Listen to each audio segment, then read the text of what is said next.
Allahumma salli ala Muhammad wa ala ali Muhammad kama sallaita ala ali Ibrahim wa barik ala Muhammad wa ala ali Muhammad kama barakta ala ali Ibrahim fil alamina innaka Hamidum Majid. Alhamdulillahirabbil alamin. Jamaah yang dimuliakan Allah Subhanahu wa taala, sebelum kita memulai kajian, mari kita bersama-sama kita luruskan dulu niat kita datang ke masjid yang mulia ini, karena kata Rasulullah sallallahu alaihi wasallam, innamal a'malu binniyat wa innama likulli imri'im ma nawa. Kata Rasulullah sallallahu alaihi wasallam, setiap amal itu tergantung kepada niatnya dan setiap orang akan mendapatkan sesuai dengan apa yang diniatkannya. Maka dari itu mari kita semua luruskan niat kita, niatkan untuk mencari ridho Allah Subhanahu wa taala agar kita diridhoi oleh Allah Subhanahu wa taala. Yang kedua, mari kita bersyukur kepada Allah Subhanahu wa taala atas segala limpahan karunia dan nikmatnya kepada kita semua.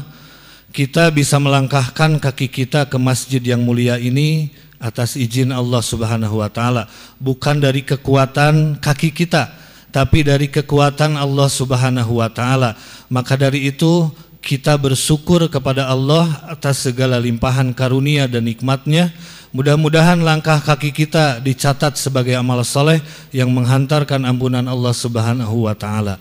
Salawat serta salam semoga selalu tercurah kepada Nabi Muhammad sallallahu alaihi wasallam beserta keluarganya dan juga para sahabatnya. Semoga kita sebagai umatnya bisa istiqomah menjalankan sunnah-sunnah Rasulullah sallallahu alaihi wasallam. Jamaah, kita sebelum mulai kajian, mari kita bertilawah Al-Quran dulu. Kita baca surah Al-Fatihah dulu, kemudian baca ayat kursi, kemudian baca 3 ayat terakhir dari surat Al-Baqarah, dan kemudian surat Al-Ikhlas, Al-Falaq dan An-Nas. Mari kalau yang sudah hafal kita baca langsung, yang belum hafal nanti bisa dibuka mushafnya. A'udzu billahi minasyaitonir rajim. Bismillahirrahmanirrahim. Alhamdulillahi rabbil alamin. Ar-Rahmanir-Rahim. Maliki yaumiddin. Iyyaka na'budu wa iyyaka nasta'in. Ihdinas siratal mustaqim. Siratal ladzina an'amta 'alaihim ghairil maghdubi 'alaihim waladdallin.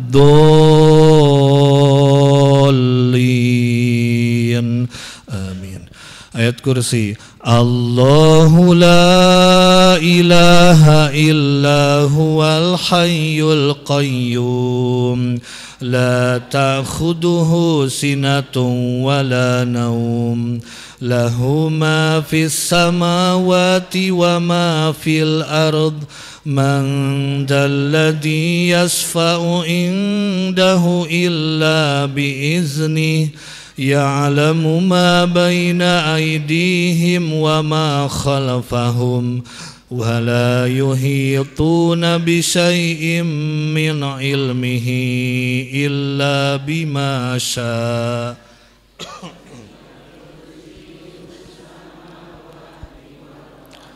ولا يؤوده حفظهما وهو العلي العظيم لله ما في السماوات وما في الأرض وإن تبدوا ما في أنفسكم أو تخفوه يحاسبكم به الله فيغفر لمن يشاء ويعذب من يشاء والله على كل شيء قدير. آمن الرسول بما أنزل إليه من ربه والمؤمنون Kullun amana billahi wa malaikatihi wa kutubihi wa rusulihi la nufarriqu baina ahadim mir rusulihi wa qalu sami'na wa ata'na ghufranaka rabbana wa ilaikal masir. La yukallifullahu nafsan illa wus'aha laha ma kasabat wa 'alaiha maktasabat. Rabbana la tu'akhidhna in nasina aw akhtana. Rabbana wa la tahmil alaina isran kama hamaltahu ala alladhina min Rabbana wa la tuhammilna ma la taqata lana bih wa'fu anna waghfir lana warhamna anta maulana fansurna alal qaumil kafirin. Al-Ikhlas. Bismillahirrahmanirrahim. Qul huwallahu ahad Allahus samad lam yalid wa lam yulad wa lam yakul lahu kufuwan ahad. Al-Falaq. Bismillahirrahmanirrahim. Qul a'udzu birabbil falaq min syarri ma khalaq wa min syarri ghasiqin idza waqab wa min syarri naffasati fil 'uqad wa min syarri hasidin idza hasad. Bismillahirrahmanirrahim. Qul a'udzu birabbin nas malikin nas ilahin nas min syarril waswasil khannas alladzi yuwaswisu fi sudurin nas minal jinnati wan nas. Shadaqallahul azim. Allahumma arhamna bil Quran. Semoga Allah subhanahu wa ta'ala yang maha baik, yang maha suci, yang maha tinggi, mudah-mudahan kita semua dirahmati oleh Allah subhanahu wa ta'ala. Dan semoga Al-Quran ini bisa menjadi imam buat kita semua, bisa menjadi petunjuk dan cahaya buat kita semua. Amin ya Allah ya Rabbal Alamin. Jamaah yang dimuliakan Allah subhanahu wa ta'ala, kita lanjutkan untuk acara selanjutnya, yaitu kata pengantar yang akan disampaikan oleh Kang Ihsan. Kami persilahkan untuk waktu dan tempat Kang Ihsan.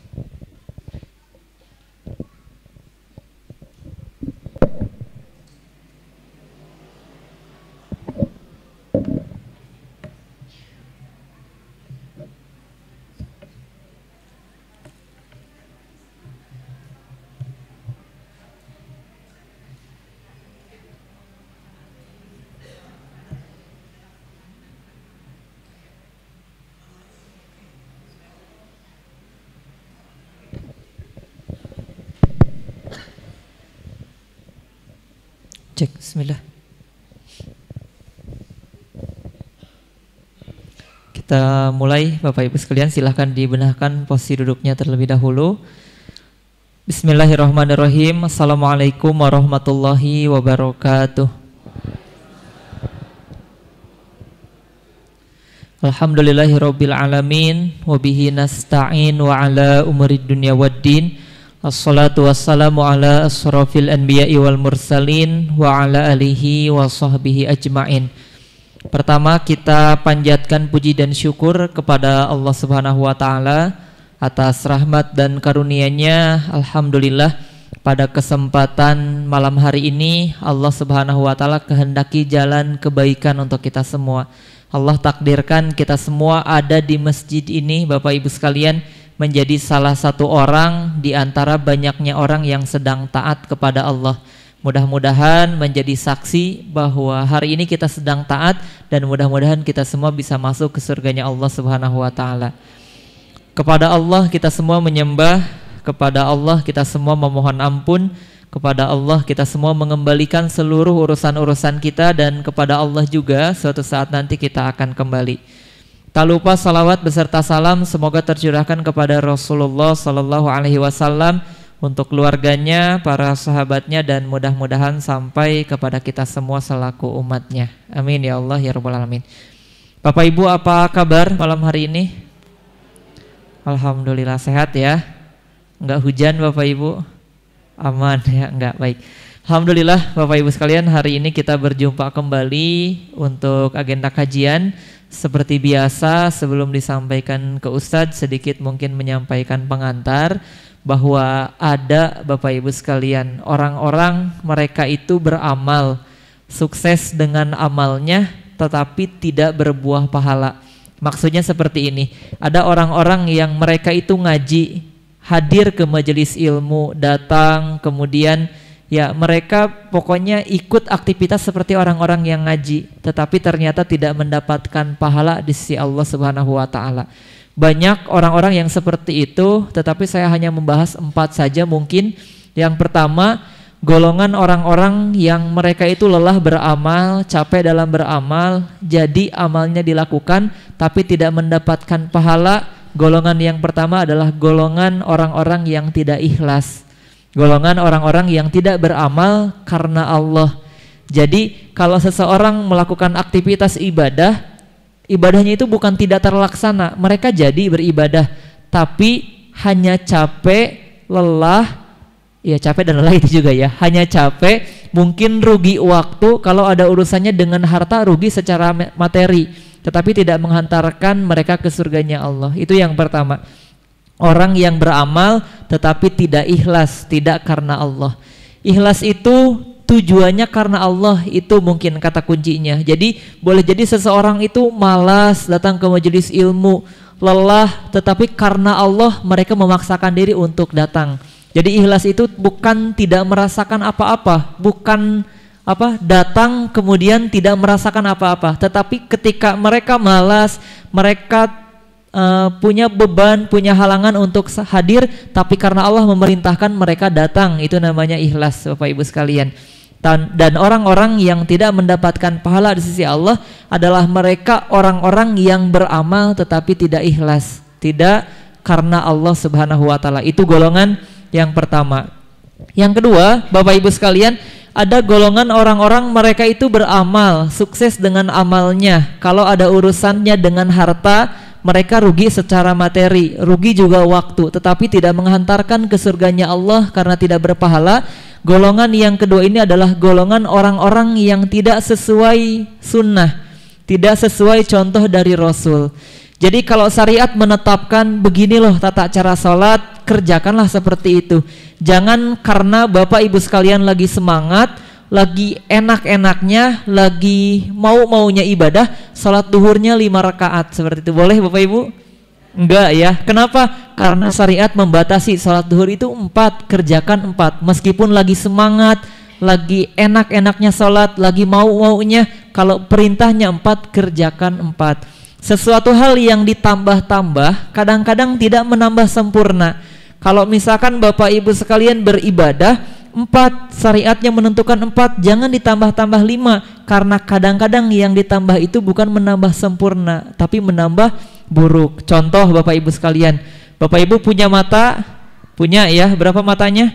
2, ditambah 1 mau? 3 ya. Ya, kalau matanya ditambah 1 enggak mau. Meskipun bertambah, tapi kadang-kadang ditambah itu bukan malah sempurna, tetapi malah lebih buruk. Nah, ini pun yang terjadi sama orang-orang yang tidak diterima amalnya, mereka yang beramal tetapi tidak berbuah pahala. Golongan yang kedua adalah orang-orang yang beramal tetapi tidak sesuai dengan syariat, tidak sesuai dengan sunnah. Jadi mereka capek dalam beramal, tetapi amalnya tidak menghantarkan mereka ke surganya Allah. Nah, yang ketiga Bapak Ibu sekalian, golongan orang-orang yang mereka itu capek beramal, kemudian kalau ada urusannya dengan harta mereka rugi secara materi, rugi waktu dan segala hal. Jadi melakukan amalnya tetapi tidak menghantarkan mereka ke surganya Allah. Kata Rasul, mereka adalah orang-orang yang muflis. Ini golongan yang ketiga, golongan orang-orang yang muflis. Apa itu muflis? Ya, rugi, bangkrut ya, seperti itu. Ada hadis yang menyatakan ke arah sana. Ada hadis yang menyatakan tentang muflis. Saya lupa lagi redaksi hadisnya, tapi intinya begini. Suatu hari Rasulullah SAW pernah bertanya kepada para sahabat, "Wahai sahabat, tahukah engkau siapa orang-orang yang muflis?" Para sahabat menjawab, "Tentu saja ya Rasul, mereka adalah orang yang tidak memiliki dinar atau dirham." Kata para sahabat, kurang lebih seperti itu.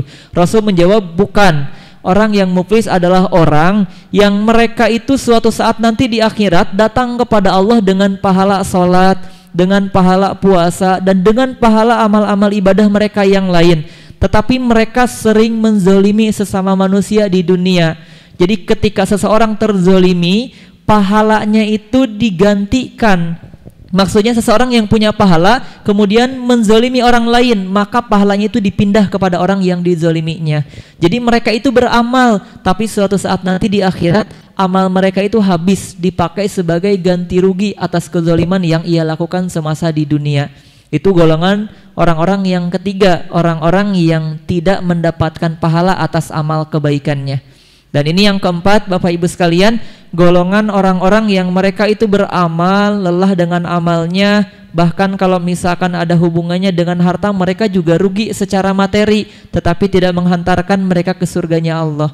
Golongan yang keempat ini adalah golongan orang-orang yang riya, orang-orang yang beramal tetapi merasa bangga dengan amalnya, punya maksud lain dari amalnya. Kalau Bapak Ibu sekalian melihat ya, ada seseorang sholat, kemudian tujuannya itu hanya ingin mendapatkan perhatian makhluk, ingin menunjukkan bahwa dia bisa beramal atau melakukan aktivitas ibadah yang tujuannya lebih seperti yang nomor pertama, tidak karena Allah tetapi karena tujuannya makhluk. Itu namanya riya. Orang yang riya ini mereka sukses dalam beramal, tapi hangus amalnya bagaikan kayu yang dibakar api. Mereka beramal jadi berpahala, tapi karena riya hilanglah semua amalnya.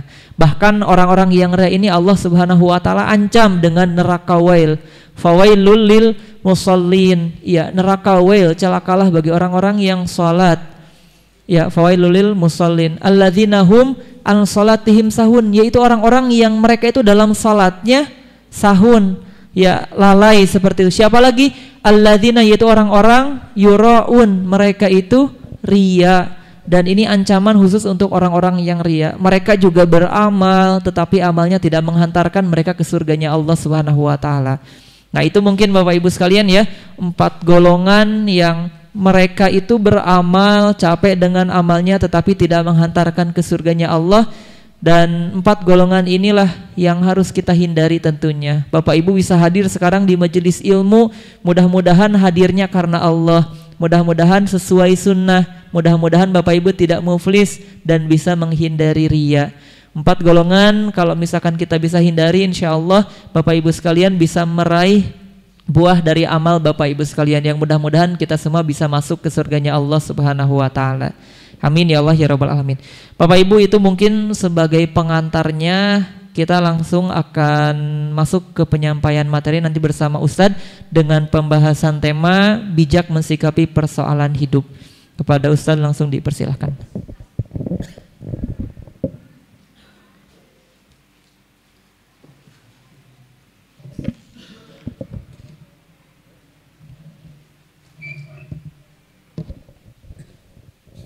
Baik. Alhamdulillah. Alhamdulillahilladzi anzala sakinata fi qulubil mu'minin liyazdadu imanan ma imanihim.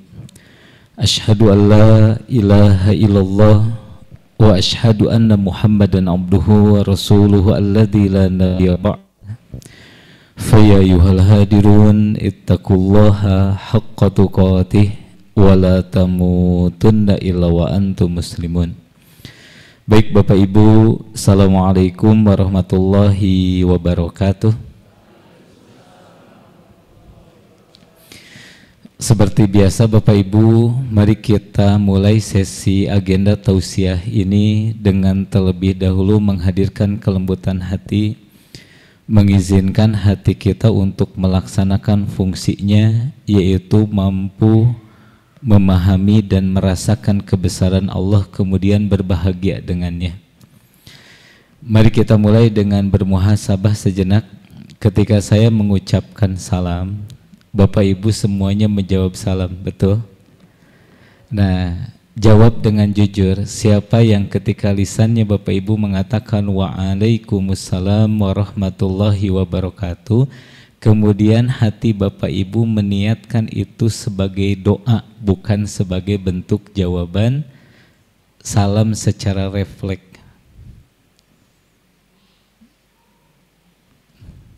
Ini penting Bapak Ibu ya. Salam ini sesuatu yang mulia, tapi kalau tidak dimaknai ya kita hanya jawab salam saja, sampai hey, hai begitu ya. Assalamualaikum, waalaikumsalam begitu ya. Nah, hati yang memaknai bahwa mengucapkan salam dan menjawab salam itu bukan perkara yang sederhana, tapi perkara yang luar biasa. Saya mendapatkan dua pengalaman dalam hidup berkaitan dengan salam. Yang pertama waktu semasa SMA. Waktu semasa SMA kita itu aktif di Rohis, Bapak Ibu sekalian, ada sahabat-sahabat yang sering mengadakan agenda-agenda keagamaan di sekolah, kemudian harus pulang jam 5:30. Ketika kita keluar gerbang, saya masih ingat saat itu, ya saya ke arah kanan, teman saya ke arah kiri, karena beda tujuan. Nah kemudian teman saya yang sudah berjalan kurang lebih 10 meter itu kemudian berbalik manggil, katanya. Assalamualaikum kata dia. Kemudian saya jawab dengan lengkap, Waalaikumsalam warahmatullahi wabarakatuh. Kemudian ia pulang. Besok pagi dia datang ya mencari saya, kemudian memeluk saya dengan erat. Terima kasih katanya begitu. Ada apa ini kata saya begitu ya. Ternyata ketika ia pulang 5:30, 20 menit kemudian ia sampai di tujuannya. Nah dia nyebrang.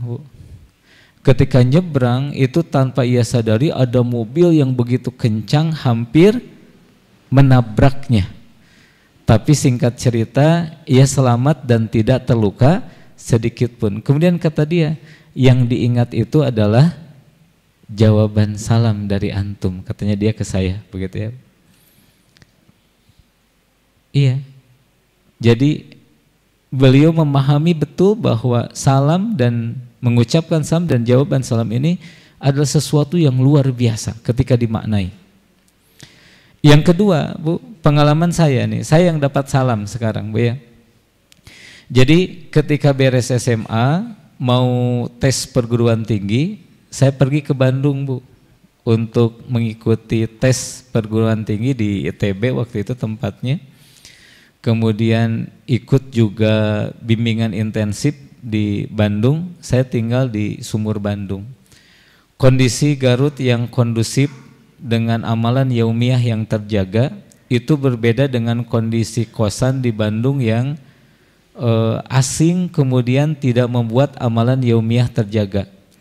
Akhirnya apa? Ada satu kondisi di mana saya sudah meninggalkan tahajud begitu ya, sholat duha sudah ditinggalkan, baca Quran tidak serajin waktu di Garut, sholat berjamaah juga jarang begitu ya di Bandung itu. Nah kemudian ya saya menyadari itu dan berdoa kepada ya Allah, tolong hamba ya Allah. Hamba ingin merasakan manisnya iman, manisnya Islam seperti beberapa waktu yang lalu masih di Garut begitu. Kemudian berangkat tuh, Bu, dari Balubur ke atas, yang tahu Balubur, Bu, naik ke atas, sekarang ada Balubur Square ya di sampingnya, dulu belum ada. Jalan ke atas, tiba-tiba, Bu, di jalan raya itu ya, kemudian ada seorang anak SMP laki-laki. Kemudian dia bilang begini, Kang Acep sanes, katanya begitu. Iya, Kang Acep. Kang, alhamdulillah, katanya. Kemudian dia mengatakan, titip salam, kata. Titip salam dari, nah dia menyebutkan satu nama yang membuat hati saya bergetar, Pak. Dia menyebutkan satu nama dan nama yang disebutkannya itu ternyata sahabat saya yang waktu ada di SMA sama-sama aktif di Rohis waktu itu. Kenapa saya bergetar ya mendengar salam ya? Karena saya tahu betul keutamaan atau kelebihan apa yang Allah berikan kepadanya. Jadi sahabat saya ini luar biasa, Bu ya. Waktu SMA-nya itu dia hampir tidak pernah meninggalkan tahajud. Kemudian dia itu sering mendapatkan hadiah ya, yang tidak bisa diceritakan di hadapan Bapak Ibu sekalian. Hadiahnya itu spesial sekali, begitu ya. Dan saya tahu betul ketika ia nitip salam, apa yang terjadi? Hati saya bergetar, Bu. Kemudian tiba-tiba semangat untuk taat itu menjadi bangkit. Terbayang situasi SMA dulu, terbayang ia ada di samping saya, kemudian menasehati saya, padahal orangnya nggak ada, begitu ya. Nah yang menarik Bapak Ibu sekalian, ini yang menarik, setelah merasakan itu saya tanya tuh, itu ternyata adiknya. Jadi adiknya itu ada kepentingan ke Bandung, teman saya itu orang Ciawi, Bu. Ada kepentingan ke Bandung, nah si kakaknya ini nitip salam ke adiknya. Coba bayangin Pak, kamu mau ke Bandung? Iya. Katanya sahabat Ana lagi di Bandung. Kalau kamu ketemu orang ini namanya Acep, titip salam. Kebayang nggak Bapak Ibu? Kan Bandung lega tuh ya. Tapi dengan tulusnya ya teman saya menitipkan itu. Dan adiknya begitu bahagia ketika ketemu saya dan akhirnya titipan salam dari kakaknya sampai atas izin Allah. Dan salamnya itu memberikan energi yang begitu luar biasa. Dan hal ini kalau kita lihat sejarah tidak asing Bapak Ibu sekalian ya. Tidak aneh bagaimana Umar pernah mengambil tulang, menggaris dengan pedangnya, kemudian suruh dibawa dan diserahkan kepada gubernur yang saat itu dipandang mendolimi warganya. Yang datang itu tulang yang digaris oleh pedang. Tapi ketika gubernur itu melihat, maka seolah-olah ia melihat Umar ada di hadapannya dan berkata, luruslah engkau seperti garis yang ku buat dengan pedang di tulang ini. Kalau engkau enggak mau lurus, maka aku yang akan meluruskanmu dengan pedangku. Seolah-olah gubernur itu merasa demikian. Jadi ada satu hal Bapak Ibu sekalian yang perlu kita ikat ya pada setiap kajian itu, yaitu kemampuan hati untuk memaknai. Ya, kemampuan hati untuk memaknai, karena sekali lagi apa-apa yang tidak dimaknai itu akan kehilangan nilainya. Salam yang begitu mulia bisa saja jadi kehilangan nilainya. Setelah menghadirkan hati untuk mampu memaknai, sejenak mari kita berdoa kepada Allah. Duhai Allah, tunjukkan kepada kami kalau yang benar itu benar, dan karuniakan kekuatan kepada kami untuk menjalankannya. Dan tunjukkan kepada kami kalau yang salah itu salah, dan karuniakan kekuatan kepada kami untuk meninggalkannya. Kenapa demikian Bapak Ibu? Karena kalau kita mau jujur, tidak jarang dalam kehidupan kita mengetahui yang benar, yang baik, tapi kita meninggalkannya. Contoh, Bapak Ibu setuju kalau tahajud baik? Bapak Ibu sering ninggalin tahajud? Katanya baik Pak. Ini fakta Bapak Ibu ya. Bapak Ibu tidak ragu satu huruf yang dibaca dari Al-Quran itu mendatangkan 10 kebaikan. Saya yakin Bapak Ibu yang ngaji hadir di sini tidak ragu bahwa satu huruf yang dibaca dari Al-Quran itu mendatangkan 10 kebaikan. Pertanyaannya, iya, waktu yang digunakan Bapak Ibu untuk berinteraksi dengan handphone Bapak Ibu dengan waktu yang digunakan Bapak Ibu berinteraksi dengan Al-Quran, Bapak Ibu sendiri yang paling tahu lebih banyak mana. Iya, Bapak Ibu yang lebih tahu ya. Karena mungkin ada di sebagian Bapak Ibu yang lebih banyak membaca Al-Quran. Makanya muhasabahnya jatuhnya ke diri masing-masing. Maka mintalah kepada Allah, ya Allah tunjukkan kepada kami kalau yang benar itu benar dan karuniakan kekuatan kepada kami untuk menjalankannya. Kenapa? Karena standar kemuliaan itu Bapak Ibu tidak tersimpan dalam pengetahuan. Tapi standar kemuliaan itu tersimpan dalam takwa yang benar. Inna akramakum indallahi atqakum. Sesungguhnya yang paling mulia di sisi Allah itu yang paling baik takwanya, yang paling benar amalnya. Maka saya sering menyampaikan begini, suami yang baik itu bukan suami yang tahu harus membahagiakan istrinya, bukan. Tapi suami yang baik itu adalah suami yang benar-benar membahagiakan istrinya. Istri yang baik itu bukan istri yang tahu harus memuliakan suaminya, bukan. Tapi istri yang baik itu istri yang benar-benar memuliakan suaminya. Karena tidak jarang dalam kehidupan sehari-hari suami tahu harus membahagiakan istrinya, tapi kenyataannya tidak. Istri tahu harus memuliakan suaminya, tapi kenyataannya tidak. Maka mohon kepada Allah, ya Allah tunjukkan kepada kami kalau yang benar itu benar dan karuniakan kekuatan kepada kami untuk menjalankannya. Termasuk di majelis-majelis ilmu yang kita datangi. Bukankah Bapak Ibu pernah mendengar salah satu riwayat tidak akan bergeser kaki Adam sebelum ditanya 4 perkara. Yang pertama, yang kedua, yang ketiga. Yang keempat apa? Ilmunya diamalkan atau tidak. Kemudian doa yang kedua, duhai Allah, tunjukkan kepada kami kalau yang salah itu salah dan karuniakan kekuatan kepada kami untuk meninggalkannya. Karena tidak sedikit orang yang mengetahui bahwa perbuatan yang dikerjakannya itu salah. Ngobrol lagi belajar itu salah apa betul? Tapi kenyataannya masih ada saja yang melakukan kesalahan yang ia ketahui salahnya. Ngobrolin orang itu betul atau salah? Tapi nyatanya kita masih saja suka ngobrolin orang. Ini kan fakta, fakta. Maka mohon kepada Allah, ya Allah tunjukkan kepada kami kalau yang benar itu benar, karuniakan kekuatan kepada kami untuk menjalankannya, dan tunjukkan kepada kami kalau yang salah itu salah, dan karuniakan kekuatan kepada kami untuk meninggalkannya. Mudah-mudahan pengantar ini menjadi jariah yang terus mengalir kebaikannya, merubah ya hati kita untuk mampu memaknai dalam setiap episode kehidupan kita, membuat kita bisa memanfaatkan ya pengetahuan kita tentang kebenaran lalu kita amalkan, dan memanfaatkan pengetahuan kita tentang keburukan lalu kita meninggalkan keburukan itu karena Allah. Insya Allah hari ini Bapak Ibu sekalian di pertemuan kedua ini saya mengangkat tema tentang bijak mensikapi persoalan hidup. Seperti yang kita telah mulai di pertemuan yang lalu, bahwa perjalanan hidup itu perjalanan yang panjang Bapak Ibu sekalian ya. Mulai dari alam ruh, kemudian alam rahim, kemudian alam dunia, kemudian ya terus sampai pada akhirnya surga dan neraka. Nah, kita sekarang masuk ke alam dunia. Di dunia ini menarik Bapak Ibu sekalian. Apa yang menarik dalam kehidupan dunia ini? Perhatikan.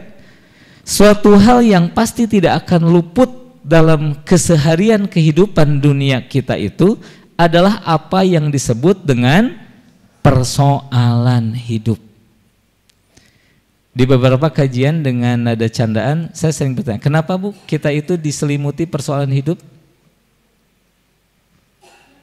Kenapa kita diselimuti persoalan hidup? Atau pertanyaannya kita mulai dengan yang paling sederhana. Betul nggak kalau hidup kita itu diselimuti persoalan? Betul ya? Kenapa Bu hidup manusia itu diselimuti persoalan? Kenapa hidup kita itu diselimuti persoalan? Di bahasa candaan orang mengatakan kita hidup diselimuti persoalan karena kita manusia. Karena kita manusia maka kita diselimuti persoalan. Karena kalau kita diselimuti wijen, nama kita bukan manusia. Biar nggak terlalu tegang Bu ya. Yang namanya manusia itu pasti diselimuti oleh persoalan hidup. Lihat kalimatnya Bu, kapanpun, dimanapun, siapapun, semuanya itu adalah potensi masalah. Jadi persoalan hidup ini berpotensi menjadi masalah. Nah dari kalimat ini saya ingin Bapak Ibu berbijaksana untuk memisahkan dulu. Ada persoalan hidup, ada masalah. Persoalan hidup itu memberikan potensi kita untuk dapat masalah. Tapi tidak setiap persoalan hidup jadi masalah.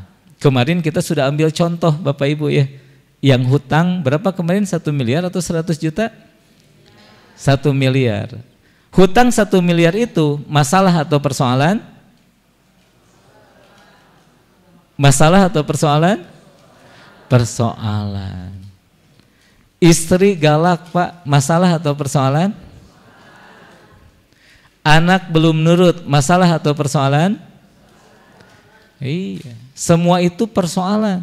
Nah masalahnya itu apa yang terjadi kepada kita. Misalkan tadi bapak yang istrinya galak, nah istrinya galak itu persoalan bapak. Nah persoalan bapak itu bisa jadi masalah, bisa jadi anugerah. Ada seorang suami yang tambah dekat dengan Allah gara-gara istrinya, berarti persoalan istri galak itu menjadi anugerah, kan makin dekat ke Allah Bu. Ada suami yang istrinya baik banget, itu juga persoalan Pak. Tapi persoalan istri baik disalahgunakan oleh suaminya sehingga suaminya melakukan dosa, maka istri yang baik itu ternyata menjadi musibah bagi suaminya. Ini pisahkan dulu, ada persoalan, ada masalah. Persoalan itu sesuatu yang datang dari luar diri kita, masalah itu sikap kita terhadap persoalan. Tidak setiap persoalan itu menjadi masalah. Nah tugas kita adalah berbijaksana agar masalah itu tidak jadi musibah, tapi masalah menjadi anugerah. Contoh persoalan hidup. Sakit, persoalan atau bukan? Persoalan. Tapi kalau Bapak bijak mensikapi sakit, kemudian Bapak bersabar dengan sakitnya, maka sakitnya ini akan menghantarkan Bapak pada kondisi diampuni dosa-dosanya. Maka sakit itu menjadi anugerah kalau bijak. Tapi kalau ada orang sakit kemudian tidak bijak mensikapi sakitnya, dia menyesali dirinya, dia mengutuk, dia menyalahkan Allah, maka udah sakit dia mendapatkan dosa dengan itu. Maka musibah di atas musibah. Baik, kita bedah sedikit lagi. Ada persoalan, ada masalah. Sudah difahami ya, persoalan itu sesuatu yang datang di luar diri kita, sedangkan masalah itu adalah sikap kita terhadap persoalan. Nah persoalan itu kadang-kadang didefinisikan sebagai sesuatu yang bentuknya negatif. Tidak punya uang, persoalan ya. Tidak punya pasangan, persoalan. Tidak punya pekerjaan, persoalan. Sakit, persoalan. Jatuh, persoalan. Bangkrut, persoalan. Kadang-kadang cara pandang kita terhadap persoalan itu adalah sesuatu yang bentuknya negatif. Padahal Bapak Ibu sekalian ada persoalan bentuk kedua, yaitu bentuknya positif. Ibu yang merasa kalau sakit persoalan, apakah ibu tidak merasa kalau sehat juga adalah persoalan? Karena banyak orang yang sehat kemudian bermaksiat dengan sehatnya.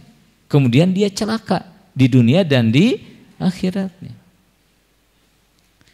Ada orang yang menyangka kalau tidak punya uang itu persoalan. Apakah yang punya uang tidak persoalan, sedangkan setiap rupiahnya itu akan dimintai pertanggungjawaban? Masih ingatkah bagaimana Abdurrahman bin Auf menangis di hadapan Rasul saat Rasul mengatakan, "Ya Abdurrahman, jika engkau tetap seperti ini, tetap kaya raya seperti ini, maka engkau akan masuk surga dengan tertatih-tatih." Abdurrahman hampir meneteskan air mata dan berkata, "Ya Rasulullah, kenapa bisa demikian?" Rasul menjawab, "Hartamu banyak, hisabmu banyak." Ibu kalau pergi ke minimarket, beli banyak jenis jajanan, di kasirnya lama atau sebentar Bu? Jadi ternyata banyak uang juga adalah persoalan. Maka bijak mensikapi persoalan itu bukan hanya ketika kita bertemu dengan hal yang negatif dalam hidup ini. Iya. Ada kan istri yang tidak melakukan apa-apa. Kenapa? Alhamdulillah suami saya mah baik, masak sama dia, nyuci sama dia, beres-beres sama dia. Kan karunia, Bu ya. Tapi ibu jangan gunakan karunia. Nanti ibu di akhirat nggak dapat pahala, yang dapat pahala nanti suaminya dapat bidadari, Bu. Karena banyak. Nah, ibu dapat apa? Makanya harus bijaksana. Mudah-mudahan kita selesai dulu dengan tema kita hari ini. Kalau sudah selesai temanya, pembahasannya akan enak untuk dibahas. Kita akan memaknai setiap kalimat demi kalimatnya. Jadi sekali lagi, Pak, Bu, suatu hal yang pasti tidak akan luput dari keseharian kita itu adalah persoalan hidup, baik yang positif ataupun yang negatif. Anak-anak punya persoalan, remaja punya persoalan, orang dewasa punya persoalan, yang sudah menjadi orang tua punya persoalan, orang yang sudah menjadi lansia punya persoalan. Kita itu tidak akan pernah lepas dari yang namanya persoalan hidup. Tapi jangan khawatir, Pak, Bu, karena persoalan hidup itu bagi orang yang bijaksana bisa menjadi anugerah, bukan musibah. Setelah selesai dengan konsep itu, mari kita lihat realitasnya. Yang menarik, Bapak Ibu sekalian, perhatikan, ternyata sikap orang ya terhadap masalah dan persoalan hidup itu berbeda-beda. Ada yang begitu panik, kalut, dan stres dengan persoalan hidup, tetapi ada pula yang menghadapinya dengan begitu siap, tenang, atau bahkan menikmatinya. Kalau mengambil contoh yang paling mudah itu masalah umum kita. Apa itu? Tidak punya uang. Kan ada orang yang tidak punya uang teh jadi nyereng wae, Bu. Aya, Bu, di antara ibu gitu. Ketika ia tidak punya uang, galak kok gitu, uring-uringan, marah-marah. Ada juga di sisi lain orang yang ketika tidak punya uang, ia tidak marah-marah, tapi hilang semangatnya, leles, Bu, siga kurupuk ka cayan, golosor. Ibu kunaon mileles gitu, tegaduh artos. Iya. Ada juga orang yang ketika tidak punya uang, ia mengurung diri, kemudian merasa hidupnya tidak baik-baik saja. Lihat, Bu, dengan kondisi yang sama, persoalan yang sama, tidak punya uang, ternyata reaksinya berbeda-beda. Itu yang negatif, Bu. Ada juga di sisi lain orang yang tidak punya uang, dia tambah dekat dengan Allah. Ditanya sama temannya, Kang, nah teu punya uang teh tambah dekat ke Allah. Kan Allah yang mengatur rezeki itu. Ada juga orang yang tidak punya uang, dia tambah giat. Kang, nah teu punya uang teh meni tambah giat, bangun pagi pulang malam. Kan Allah tidak akan merubah keadaan suatu kaum kalau ia tidak merubahnya sendiri. Jadi dia berikhtiar semaksimal mungkin. Ada juga orang yang ketika tidak punya uang, dia banyak bersedekah. Nah, kan nuju tegaduh kalau ka sedekah. Kan di hadis riwayat Bukhari, tidaklah Allah menolong kalian kecuali atas orang-orang lemah yang kalian tolong, yang kalian sedekah. Lihat, Pak, persoalan yang sama, tidak punya uang, ternyata sikapnya berbeda-beda. Ada yang bijak, ada yang tidak bijaksana. Setelah memahami konsepnya, kita tahu bahwa dengan kata lain, Bapak Ibu yang baik, masalah yang sesungguhnya itu tidak terletak pada persoalannya. Tapi masalah yang sesungguhnya itu terletak pada sikap kita terhadap persoalan. Kita ambil contoh. Kalaulah ibu bapak memandang sakit itu adalah persoalan, maka sakit itu jadi masalah kalau kita salah sikap. Tapi sakit itu akan menjadi anugerah kalau kita bijak mensikapi sakitnya. Sampai di sini mudah-mudahan Bapak Ibu paham dulu konsep dasarnya, ya. Konsep dasarnya difahami sehingga nanti Bapak Ibu tidak salah sikap. Bapak Ibu pisahkan dulu mana persoalan, mana masalah. Saya ingin tanya kepada Bapak Ibu, boleh nggak kalau orang lain menghina kita? Boleh atuh. Lisan-lisan dia, amal-amal dia, kalau itu dosa dia. Tapi di saat yang sama kita boleh mendapatkan keuntungan sebanyak-banyaknya ketika orang lain menghina. Mantep Pak kalau sudah begitu. Boleh nggak orang lain pelit ke kita? Boleh. Tapi di saat yang sama kita boleh mengambil pahala sebanyak-banyaknya dari pelitnya orang lain ke kita. Misal dia pelit tapi kita mah enggak sama-sama pelit. Dia judes, kita mah tetap ramah. Kan itu jadi kebaikan bagi kita. Judesnya, pelitnya itu namanya persoalan. Sabarnya, baiknya kita itu namanya bijak terhadap persoalan. Dan itulah yang disebut dengan anugerah, bukan? Nah, pada kesempatan yang singkat ini saya ingin memberikan beberapa tips Bapak Ibu sekalian ya, biar efektif bagaimana cara bijak mensikapi persoalan hidup. Yang pertama nih, kalau Bapak Ibu ingin menjadi orang yang bijak mensikapi persoalan hidup, yang pertama kita itu harus siap menghadapi persoalan hidup. Harus siap dulu, harus menerima kenyataan bahwa yang namanya hidup itu pasti tidak lepas dari persoalan. Banyak orang gagal mensikapi persoalan karena apa? Karena ia tidak ingin bertemu dengan persoalan. Coba Bapak Ibu renungkan dengan hati dan jiwa yang bersih. Bayangkan ya, dengan akal yang jernih.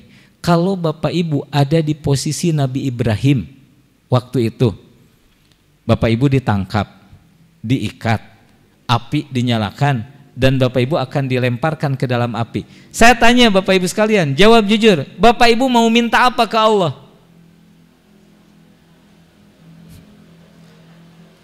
Coba Pak, realnya minta apa kalau ada di kondisi begitu? Minta diselamatkan. Teknisnya bagaimana? Ya Allah selamatkan saya, lepaskan ikatannya, kita bisa lari, begitu tidak jadi dilemparkan. Ya, yang dalam benak kita pasti selamat itu adalah tidak jadi betul tidak? Ya Allah matikan apinya sehingga ketika dilemparkan kita tidak masuk ke dalam api. Atau ya Allah bebaskan saya. Kan begitu dalam pikiran kita. Tapi disebutkan dalam kisah yang saya terima, bahkan saat itu malaikat menawarkan bantuan kepada Nabi Ibrahim. Wahai Ibrahim, mintalah kepada Allah untuk selamatkan kau, untuk aku selamatkan kau. Jadi mintalah kepada Allah agar aku menyelamatkanmu, kata malaikat. Tapi apa kata Nabi Ibrahim? Tidak wahai malaikat. Hasbunallah wa ni'mal wakil, ni'mal maula wa ni'man nasir. Dan ini tanda bahwa Nabi Ibrahim itu siap dengan persoalan apapun dengan yakinnya ia kepada Allah Subhanahu wa ta'ala. Pelajaran yang pertemuan yang lalu, jangan takut dengan hutang 1 miliar karena Allah Maha Kaya. Jangankan 1 miliar, yang 30 miliar saja yang kemarin sempat disampaikan itu selesai, Bu. Siap menghadapi.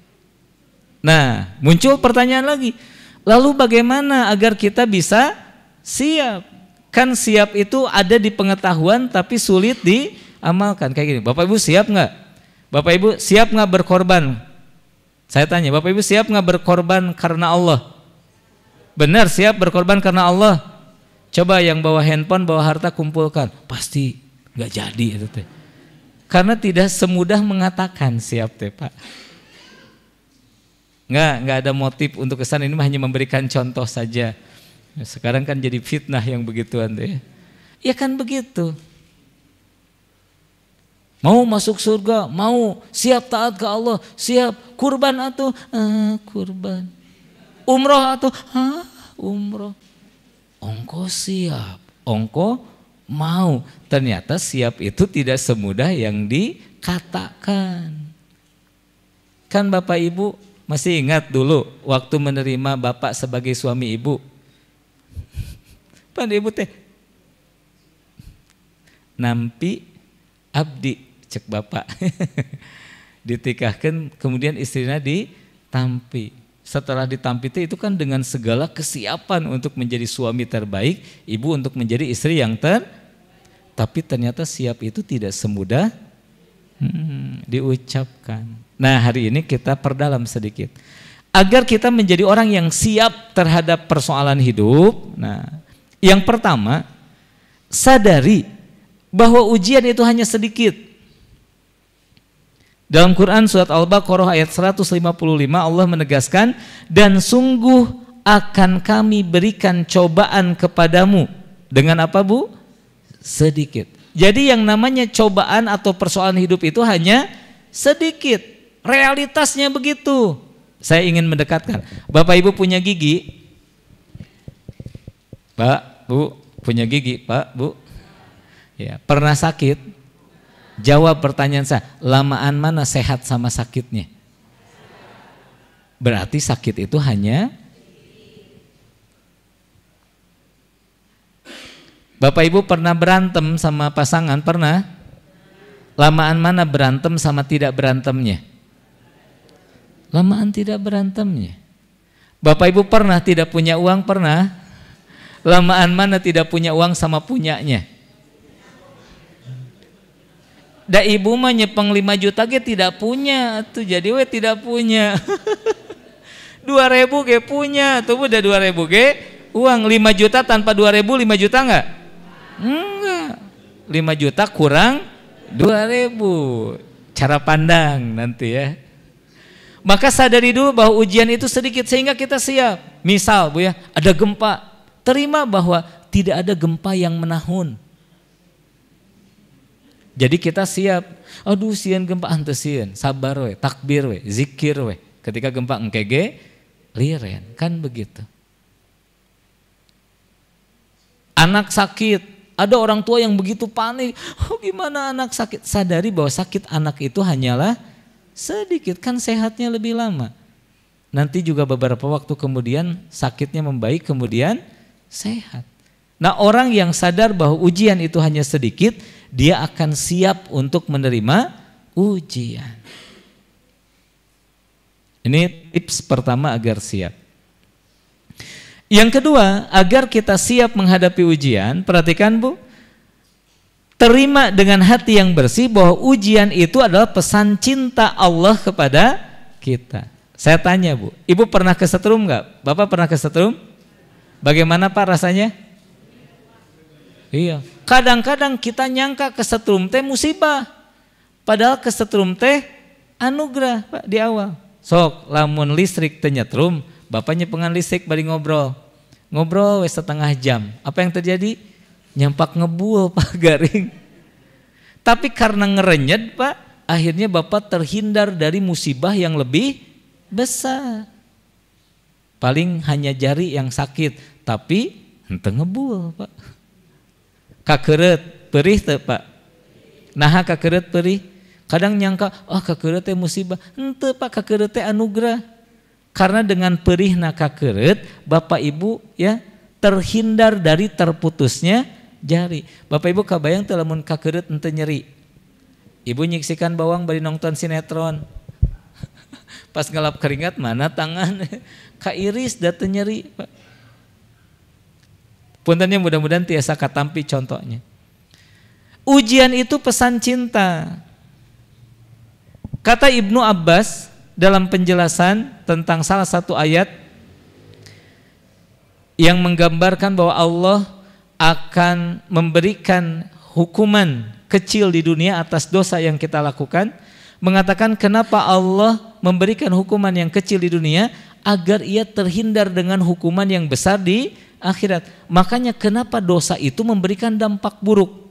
Nanti di episode yang suatu saat nanti Bu ya, tidak dijanjikan di episode seterusnya, kita akan lihat berurutan materinya sampai kemana begitu ya. Nah, ada dampak buruk dari maksiat dan dosa. Ternyata setiap maksiat dan setiap dosa itu memberikan dampak buruk. Kenapa harus ada dampak buruk? Agar maksiat dan dosanya tidak dibawa ke akhirat. Begini Bapak Ibu sekalian, kalau Bapak Ibu banyak dosa, tapi Bapak Ibu bertaubat, selamat nggak di akhirat? Sekarang saya tanya, kalau Bapak Ibu banyak dosa, Bapak Ibu tidak bertaubat, dibawa dosanya ke akhirat. Lalu dengan apa Bapak Ibu akan menyelamatkan dirinya? Maka musibah itu mengingatkan kepada manusia. Punten ya, kayak orang yang mengambil riba, pasti dia akan mengalami kesulitan dalam kehidupannya. Ini dipastikan. Dalilnya begitu kuat. Kenapa orang yang mengambil riba mendapatkan kesulitan? Agar dia berhenti dari ribanya. Agar dosa ribanya tidak dibawa ke akhirat. Bapak Ibu tahu ancaman bagi orang yang melakukan riba? Ditantang perang oleh Allah. Dan sekarang bayangkan kalau Bapak Ibu pulang kepada Allah dan dalam kondisi Allah menantang perang Bapak Ibu, lalu siapa yang akan mengampuni dosa-dosa Bapak Ibu? Siapa yang akan menyelamatkan Bapak Ibu? Makanya Bapak Ibu sekalian, pelaku riba itu mendapatkan kesulitan di dunia. Agar apa? Agar ia berhenti dari ribanya, bertaubat dari ribanya, sehingga ketika pulang ia dalam keadaan bersih.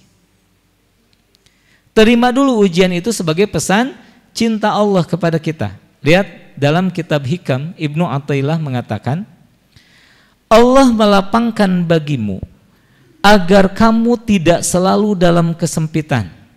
Ini kabar gembira Bu ya, bahwa orang yang sedang sempit itu pasti akan Allah lapangkan. Kalau fakta psikologisnya begini Bu, Ibu setuju nggak dengan fakta psikologis bahwa sakit itu akan menurun seiring waktu? Ibu pernah sakit hati nggak beberapa tahun yang lalu? Hari ini masih sakit nggak?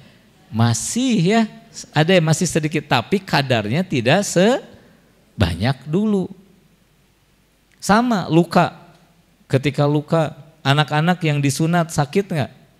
Sakit, tapi 7 hari kemudian sembuh. Melahirkan sakit nggak Bu? 40 hari kemudian? Iya, hamil lagi kata ibu. Lupa dia bahwa sakit itu, melahirkan itu sakit. Udah 40 hari mah lupa, makanya hamil lagi. Ini kabar gembira, makanya Bapak Ibu kalau yang sedang dalam kesulitan, jangan khawatir, Allah akan melapangkan kita. Lihat kalimat yang kedua, Allah menyempitkanmu agar kamu tidak hanyut dalam kelapangan. Kalau hidup kita lagi baik-baik saja, tiba-tiba ada persoalan, itu tandanya kita sedang lupa syukur kepada Allah. Ini nih suami istri lagi baik-baik, tiba-tiba konflik. Salah satu hikmah yang pernah digali begini, Pak, Bu, hari ini hari apa?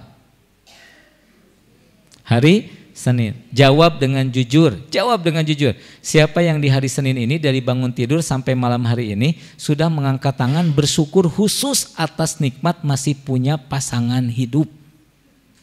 Ada Bu? Pak? Jadi dianggap naon atau Pak istri? Bapak Ibu, ya lupa. Makanya kadang-kadang ada konflik. Tahu nggak Bu kalau lagi konflik? Ada ibu-ibu merengut. Ibu kenapa? Iya punya suami teh. Diakui Bu lagi konflik mah. Ibu teh punya suami. Dah kalau nggak konflik mah kayak ibu tadi. Lupa bahwa ibu teh punya suami yang harus disyukuri. Bapak lupa punya istri yang harus disyukuri. Maka ketika ibu bapak lupa, Allah berikan kesempitan agar Bapak Ibu mengakui. Atau contoh yang lebih sederhana, tidak sedikit orang yang ingat Allah terus ketika dia sedang sakit. Sedang sehat memakan Bu, Ibu makan kerupuk, meni enak kieu kerupuk teh, meni enak kieu bakso teh, meni enak, teu emut ka Allah nama. Nuju nyeri kumaha Bu? Ya Allah, ka Allah we terus. Makanya Bu, orang yang sedang lupa kepada Allah akan diberikan kesempitan agar ia kembali kepada Allah. Karena kata Ibnu Qayyim, ujian itu adalah sarana yang paling efektif untuk seorang hamba kembali kepada Tuhannya. Nanti kita temukan kaidahnya Bu. Dan yang menarik lihat Bu, ini ma'rifatullahnya ada di sini. Dan Allah menunjukkan keduanya, kadang lapang, kadang sempit, agar engkau tidak bergantung pada selain. Bapak Ibu yang pernah sakit, ada nggak Bapak Ibu pernah sakit kemudian datang ke 3 dokter nggak sembuh-sembuh? Pernah nggak? Kalau pernah, sesungguhnya Allah ingin mengingatkan, hei kamu yang berobat, bukan dokter yang bisa menyembuhkan kamu itu. Ada orang yang bisnis pergi pagi pulang malam, hasilnya nggak banyak-banyak. Allah ingin mengingatkan kepada orang tersebut, bukan kerjaan kamu yang mendatangkan rezeki itu. Yang mendatangkan rezeki itu Allah. Ibu punya anak, udah dididik dengan baik, anaknya tetap melakukan kesalahan. Allah ingin mengingatkan kepada ibu, bu, bukan ibu yang bisa menyolehkan anaknya. Berbagai kejadian yang ada dalam hidup ini, ya, ternyata ini menunjukkan kekuasaan Allah. Allah mendatangkan kesempitan, Allah mendatangkan kelapangan agar kita tidak bergantung pada selain Allah Subhanahu wa taala. Saya pernah, Bapak Ibu sekalian ya, diajarkan tentang ini ya di Darut Tauhid waktu itu. A mengatakan, jika engkau punya kuasa tentang dirimu, maka tahanlah kukumu untuk tidak panjang dalam seminggu ini, biar engkau nggak ada kerjaan untuk motong kuku. Bisa nggak Bapak Ibu nahan kukunya untuk tidak panjang? Berarti Bapak Ibu nggak bisa apa-apa dengan dirinya.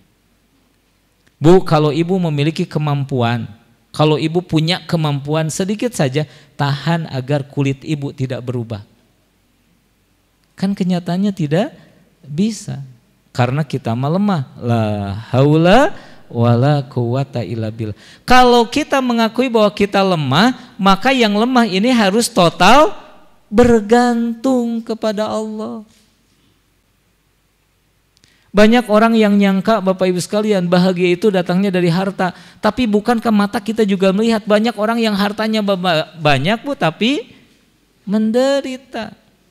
Coba yang ramai diberitakan di televisi itu Bu ya. Yang hartanya banyak, anaknya bikin masalah, dia dipecat dari pekerjaan, ibunya ditangkap polisi, gara-gara banyak uangnya. Paham ya maksud saya? Jadi belum tentu banyak uang itu mendatangkan bahagia, karena bahagia itu datangnya dari Allah, bukan dari uang. Maka uang kadang ada, kadang tidak ada, agar orang tidak bergantung pada uang, tapi bergantungnya pada Allah. Tubuh kadang sehat, kadang tidak, agar orang tidak bergantung pada tubuhnya, agar ia bergantung kepada Allah. Kondisi kadang bisa diatur, kadang di luar kekuasaan kita, agar apa? Agar kita bersandar kepada Allah, bukan bersandar pada kondisi. Baca pelan-pelan. Allah melapangkan bagimu agar kamu tidak berada dalam kesempitan. Allah menyempitkanmu agar kamu tidak hanyut dalam kelapangan. Dan Allah menunjukkan keduanya, kadang lapang, kadang sempit, agar engkau tidak bergantung pada selain Allah. Indah sekali Bu ya. Jadi kalau Bapak Ibu bertemu persoalan yang di luar kuasa Bapak Ibu, tenang Bu, karena hanya Allah yang bisa menyelesaikannya. Kita mah gak bisa apa-apa. La haula wala quwata illa billah. Maka kalau bertemu persoalan siap saja. Kenapa harus siap Bu? Karena bukan kita yang bisa menyelesaikannya, tapi yang bisa menyelesaikannya Allah. Maka belajarlah dari para nabi. Bu, para nabi ujiannya itu luar biasa. Nabi Musa berhadapan dengan Fir'aun. Mana sanggup Bu kalau kita yang harus berhadapan dengan Fir'aun. Tapi Nabi Musa yang kemampuan tawakalnya sempurna kepada Allah, dia hadapi saja Fir'aun. Nabi Ibrahim melawan Raja Namrud. Coba Pak Ibu baca sejarah tentang kekuasaan Raja. Pak, luar biasa. Tapi karena Nabi Ibrahim tawakalnya kepada Allah, dia siap menghadapi Raja Namrud. Nabi Ayub menghadapi penyakit yang begitu berat yang disebutkan tidak akan ada di zaman sebelumnya dan tidak akan ada di zaman setelahnya. Dan ini juga jadi hiburan. Kalau ada di antara Bapak Ibu yang merasa sedang diuji dengan penyakit parah, yakinkan hati Bapak Ibu bahwa penyakit parah Bapak Ibu tidak separah Nabi Ayub alaihi salam. Ulah merasa paling menderita di dunia begitu. Iya. Tapi Nabi Ayub karena tawakalnya kepada Allah, dia berhasil menghadapi persoalan penyakitnya yang begitu berat.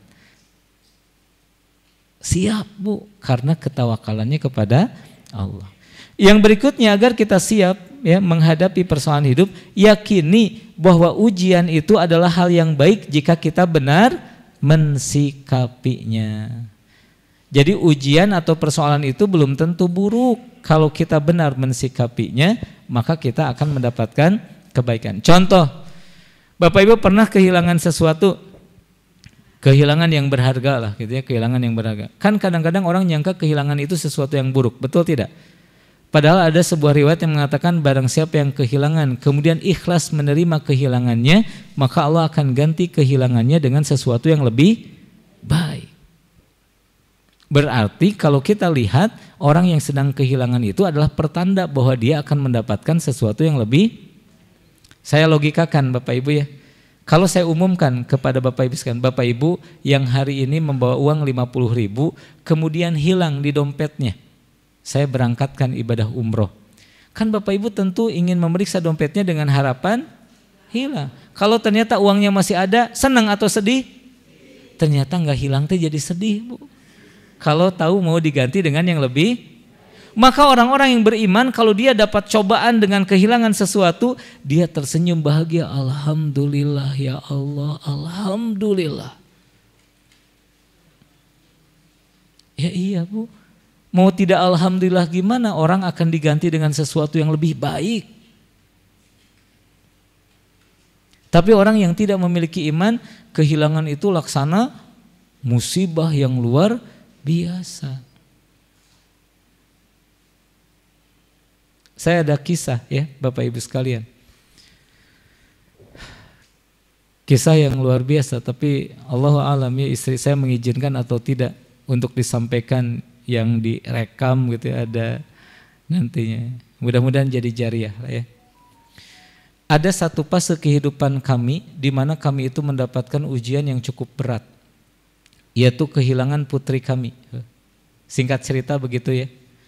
Jadi saya istri saya itu 7 kehamilan, 5 lahir, yang 2 keguguran, yang 5 lahir dari rahimnya.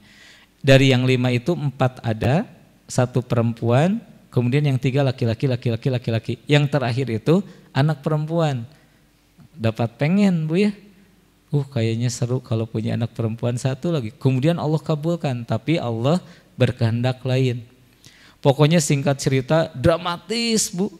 Ceritanya itu dramatis sampai waktu itu jam 4 pagi saya dipanggil dokter ya.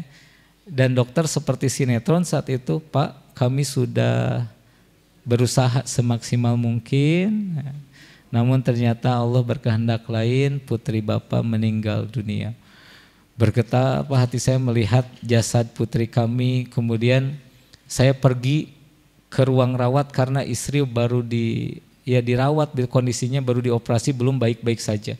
Di perjalanan Bapak Ibu sekalian, saya ragu untuk menyampaikan ini. Aduh gimana bilangnya ke istri, begitu ya. Takut drop, takut gimana gitu. Pas buka pintu, istri langsung lihat kemudian bilang, "Bi, gimana anak kita?" Langsung feeling ya seorang ibu. Kemudian saya bilang ke istri begini, "Ai, hadapi ini dengan tauhid." Istri saya paham apa yang saya sampaikan. Saya masih ingat di mata saya, dia menolehkan wajahnya ke kanan kemudian meneteskan air mata. Saya juga ikut menangis Bu menyaksikan itu. Kemudian tiba-tiba istri menoleh ke saya menghapus air matanya kemudian bilang, "Bi, bagi Umi ini bukan musibah, tapi ini adalah anugerah." Kaget saya Bu. Kemudian dia meneruskan dengan kalimat yang sampai hari ini masih terngiang di telinga saya. "Bukankah setiap ibu menginginkan anaknya masuk surga? Dan hari ini 1 anak yang lahir dari rahim Umi sudah dipastikan masuk surga. Dan bagi Umi ini bukan musibah, tapi ini anugerah." Saya yang nangis Pak. Saya yang nangis. Tadinya udah bingung nyampeinnya gimana, ternyata istri jauh lebih siap dengan musibah yang datang pada dirinya.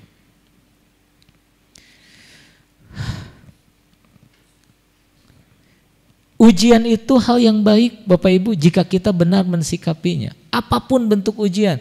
Makanya para nabi tidak luput dari ujian. Ada para ulama yang mengangkat kenapa para nabi kalau berdoa sampai waktu dikabulkannya itu harus menunggu waktu lama. Kenapa Nabi Yusuf ketika terpisah dari keluarganya berdoa kepada Allah ingin dipertemukan harus nunggu lama dulu untuk bertemu Nabi Yakub. Kenapa Nabi Ibrahim meminta keturunan harus nunggu 60 tahun dulu sebelum diberikan keturunan. Kenapa Nabi Zakaria dari diiyahkan oleh Allah bahwa engkau akan memiliki keturunan yang bernama Yahya sampai beliau benar-benar punya keturunan, satu riwayat mengatakan 13 tahun, riwayat yang lain mengatakan 40 tahun. Kenapa Nabi saja itu membutuhkan waktu yang lama sampai doanya benar-benar dikabulkan? Ternyata rahasianya menurut para ulama karena Allah ingin memberikan kemuliaan derajat sabar kepada para nabi. Jadi bukan hanya diberikan. Setelah saya gali begini, Bu, kalau ibu minta uang terus dikasih, dapat nggak uang? Dapat, tapi dapat uang saja. Tapi kalau ibu minta uang, nunggu dulu 10 tahun kemudian ibu sabar, ibu dapat mulia dengan kesabaran ibu selama 10 tahun kemudian uangnya didapat. Jadi orang yang dimuliakan itu bukan hanya uangnya yang diminta, Bu, tapi dia mendapatkan kemuliaan sabarnya. Maka ujian itu mendatangkan kemuliaan kalau kita benar mensikapinya. Ujian kita itu beragam. Ada yang diuji dengan jasadnya, sakit. Ada yang diuji dengan ekonominya. Ada yang diuji dengan pasangan hidupnya. Ada yang diuji dengan anak-anaknya. Bahkan yang tidak kalah mengerikan apa? Ada yang diuji dengan dirinya sendiri. Dirinya sendiri mengalami ketakutan yang luar biasa. Ujian itu berbeda-beda, tapi semua ujian itu sebetulnya mendatangkan kebaikan jika sikap kita benar. Makanya Allah menegaskan dalam Quran surat Al-Baqarah 216. Boleh jadi engkau tidak menyukai sesuatu, padahal sesuatu yang tidak engkau sukai itu baik menurut Allah bagimu. Saya juga Bapak Ibu ya, melihat zaman sekarang kadang-kadang bersyukur putri kami itu diambil waktu kecil, begitu ya. Dah kalau besar mungkin saya tidak bisa menjaganya dengan baik. Ngeri atuh Pak Bu kalau lihat pergaulan zaman sekarang. Mempertontonkan aurat, pergaulan bebas. Bukankah itu mencelakakan masa depan putra-putri? Ketika Allah ingin menyelamatkan, maka diambillah putri kami ketika masih bersih.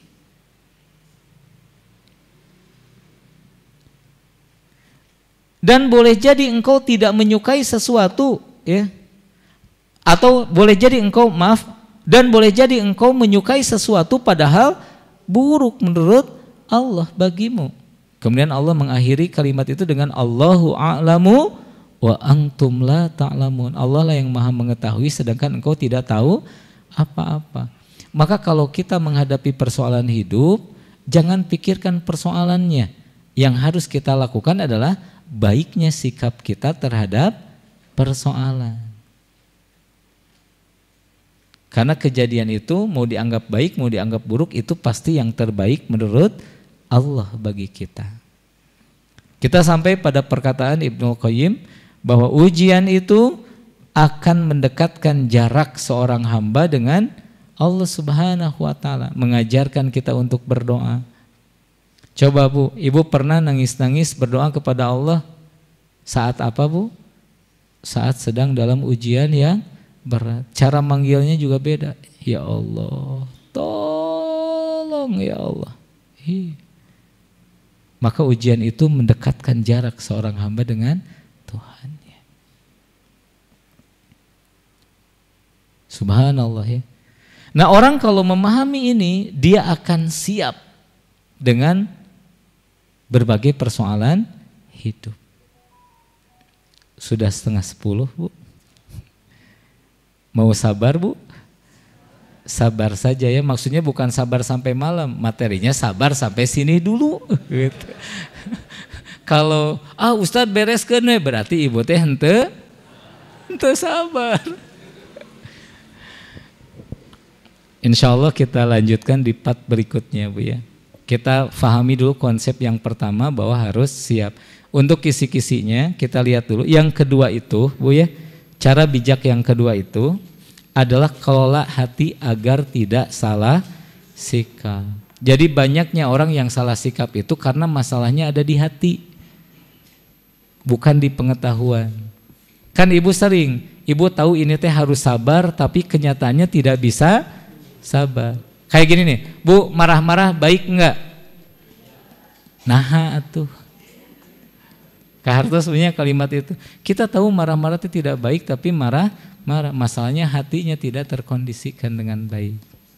Nah yang terakhir, ini yang paling panjang nanti Ibu, karena yang ini mah harus dibahas per bab. Yang terakhir, bijak mensikapi persoalan hidup itu adalah atasi masalah dengan cara yang diperintahkan oleh Allah. Ibu bapak sepakat nggak kalau yang bisa menyelesaikan masalah itu adalah Allah? Maka kalau kita ingin menyelesaikan persoalan hidup, selesaikan dengan cara yang Allah perintahkan, pasti selesai.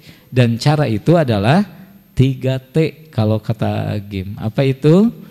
Taubat, takwa, dan tawakal. Nah nanti kita bahas Bu, tapi sabar ya. Kita bahas taubat di satu pertemuan. Kita bahas takwa di satu pertemuan. Kita bahas tawakal di satu pertemuan biar maknanya mendalam dan bisa kita aplikasikan.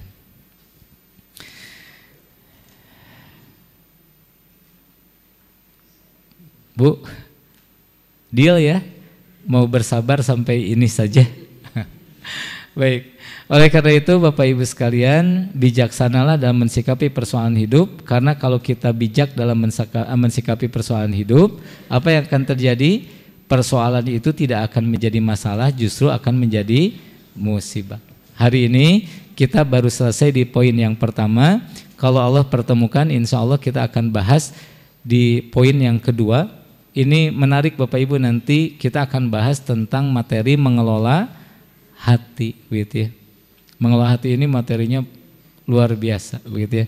Nanti setelah itu kita sampai ke bagian yang ketiga, menyelesaikan persoalan hidup dengan cara yang Allah tentukan. Kita bahas taubat dulu, ya. Setelah itu takwa, setelah itu tawakal. Kenapa harus taubat dulu, Pak? Karena itu yang diteladankan oleh Nabi Adam. Ketika Nabi Adam tinggal di surga, kemudian melakukan kesalahan, Nabi Adam dikeluarkan dari surga dan Nabi Adam memperbaiki kesalahannya itu dengan taubat. Rabbana dzalamna anfusana wa illam taghfir lana wa tarhamna lanakunanna. Alhamdulillah ya. Ibu siga nu betah keneh Ibu. Tos sungi geura euy. Aduh Ibu hapuntennya da abdi ge sami betah keneh. Ibu makan tiasa uih langsung leleson. Nah abdi Ibu masih kedah ngagas sajam setengah ya. Alhamdulillah. Wah? Sieun diajak ngobrol. Engke teh moal tiasa kulum. Bapak Ibu sing sabarnya da ilmu Allah teh luas. Sakedik-sakedik nu utami mah berkah. Tiasa diamalkan, tiasa mendatangkan. Sebaik-baik ilmu itu adalah ilmu yang membuat kita jauh lebih baik. Meskipun satu tahap yang sedikit. Kiranya untuk hari ini Bapak Ibu itu saja yang bisa disampaikan. Yang benar datangnya dari Allah, yang khilaf dari kesalahan saya pribadi mohon dimaafkan. Senang bisa bersilaturahim dengan Bapak Ibu. Billahi fi sabilil haq. Assalamualaikum warahmatullahi wabarakatuh.